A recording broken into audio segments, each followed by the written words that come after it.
जय विधि राम भजन नहीं होते। वो घड़ी दुख की है जिस घड़ी हरि भजन नहीं होता। हनुमान जी महाराज कहते हैं,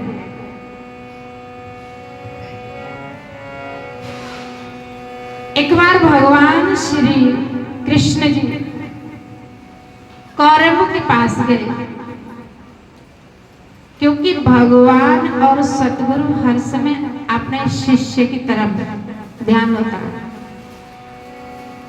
भगवान ने सोचा चलो कौरव पांडव का युद्ध होने वाला, तो पहले मैं दुर्योधन को समझाऊं कि क्यों मर रहे, क्यों युद्ध कर रहे। अपने शिष्य का और अपने भक्त का, सतगुरु और भगवान को फिक्र होता है।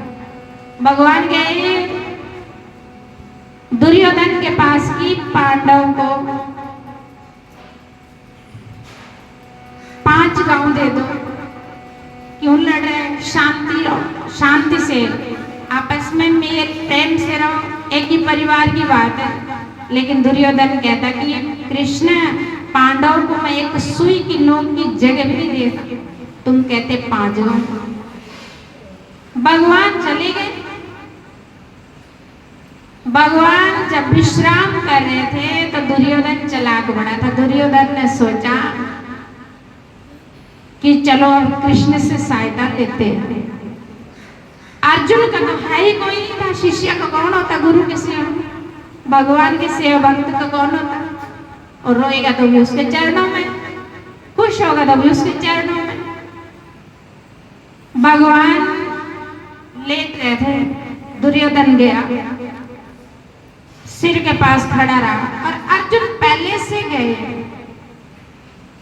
अर्जुन घबरा रहे थे कि अब क्या होगा, अब भगवान ही हमारे, सतगुरु ही हमारे, और कौन हो सकता। आंखों में अर्जुन के आंसू, अपने सतगुरु के दर्शन भी कर रहे और साथ में दुखी भी थे।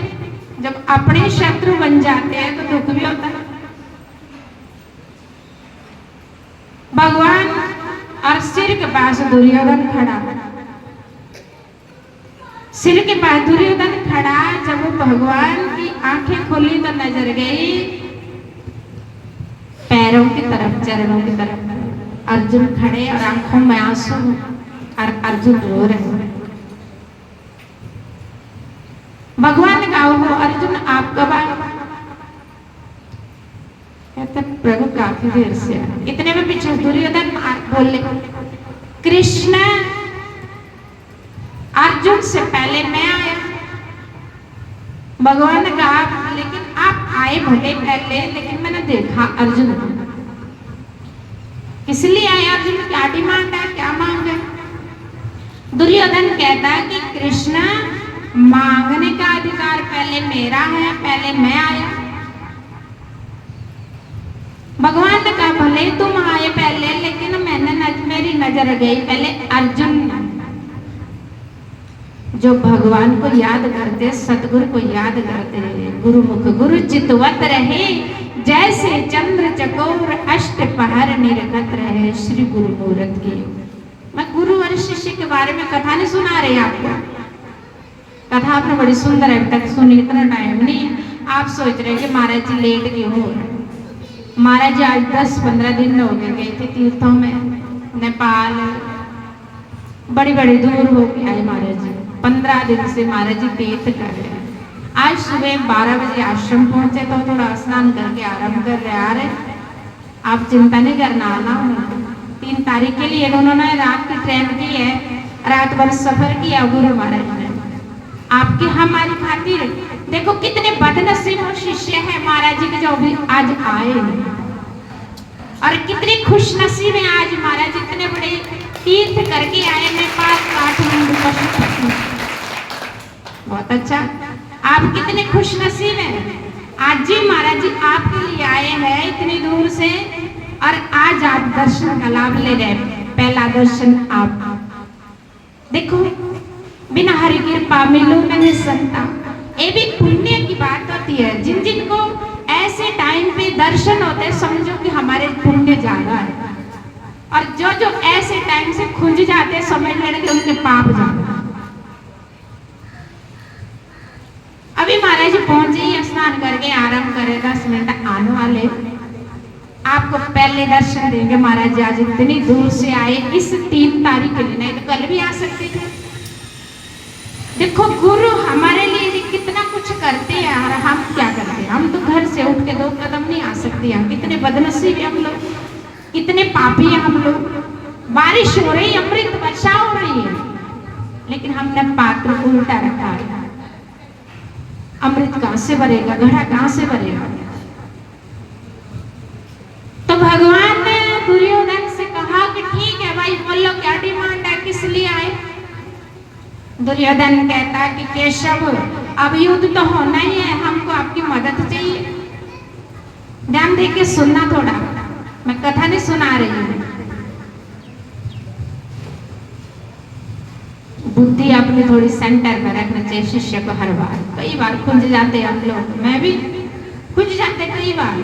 कृपा कैसे हुई, अब जब उसकी कृपा हो, पाप थोड़े हो तो बन जाती है बात। दुर्योधन कहता कि कृष्ण हमको सहायता चाहिए, आपकी मदद चाहिए, हमने युद्ध करना है। अर्जुन बोले ही नहीं, कुछ ने हाथ जोड़ के खड़े। बस शिष्य क्या बोले, शिष्य तो पता गुरु अंतर्यामी और जानते सब कुछ। भगवान ने कहा देखो भाई, आपको भी मेरी सहायता चाहिए, आपको भी मेरी सहायता चाहिए। अब ऐसा करते हैं कि एक तरफ मेरी नारायणी विशाल सेना, नारायण भगवान ने ऐसा बोला, विशाल नारायण सेना होगी, युद्ध करेगी, अस्त्र उठाएगी, शस्त्र उठाएगी। और एक साइड मैं हूँ, ना मैं अस्त्र उठाऊंगा, ना मैं शस्त्र उठाऊंगा, ना मैं युद्ध करूंगा। देखो इधर कितने दिमाग की बात है। दुर्योधन ने सोचा इस गुज्जर ग्वाले से मैं क्या करूंगा, क्योंकि भगवान को जानता नहीं था ना। संत और भगवान को हम बुद्धि से पहचान सकते, इन आंखों से नहीं। संत भगवान को, गुरु को हम अंदर के दिमाग से पहचान सकते, इन आंखों से हम गुरु को और भगवान को नहीं पहचान सकते।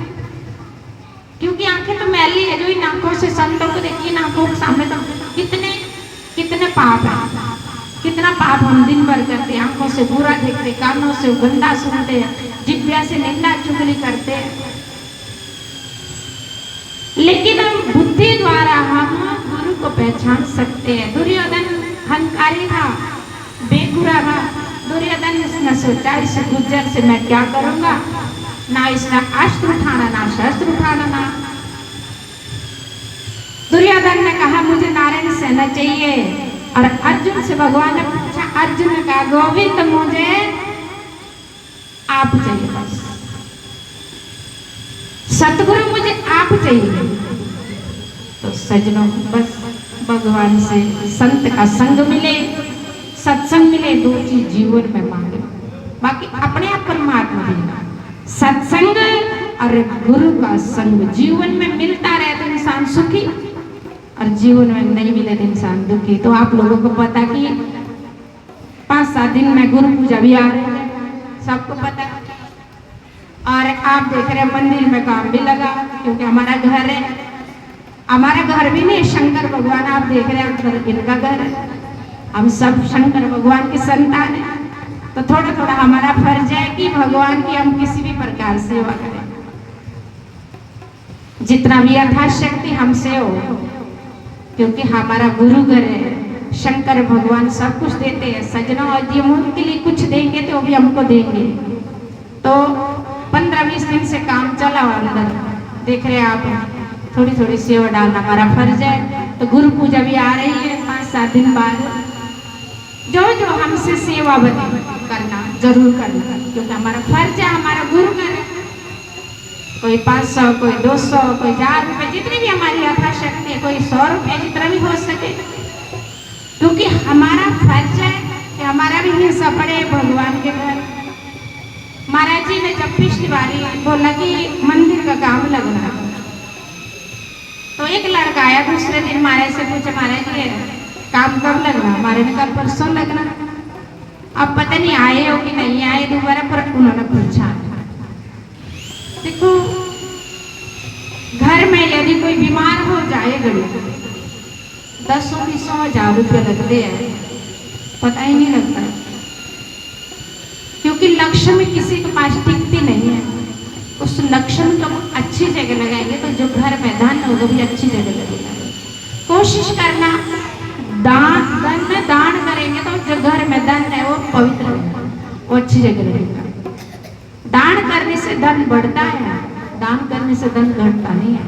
तो हमारा फर्ज है कि चलो थोड़ा थोड़ा जो भी हमसे बन पड़े कि भगवान शंकर का घर सज रहा है, चाहे हम जो भी बन सके, 500, 1000, 200, जितना भी जैसी हमारी यथाशक्ति की है हमारी करने चाहिए सब, क्योंकि जो देंगे तो आगे भी मिलेगा, जो नहीं देंगे तो आगे भी नहीं मिलेंगे। यहाँ जो दान करते हो आगे धनवान होते हैं, यहाँ जो दान नहीं करेंगे आगे गरीब होते हैं।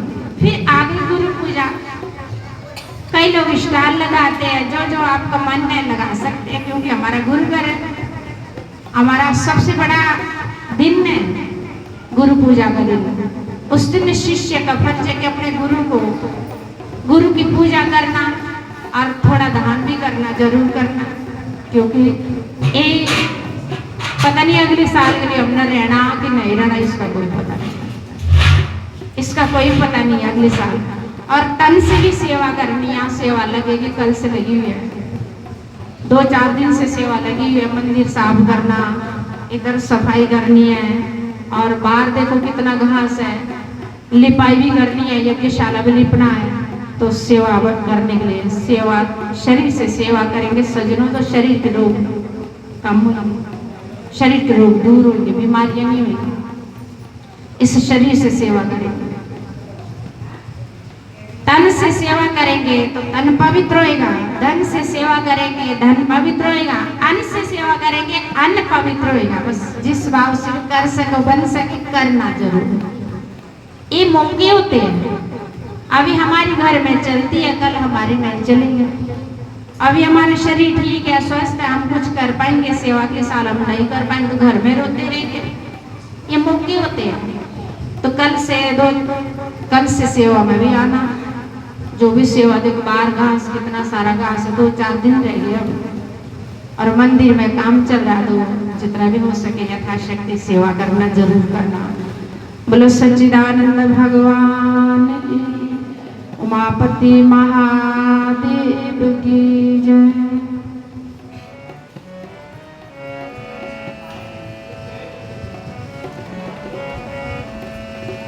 गोविंद बोलो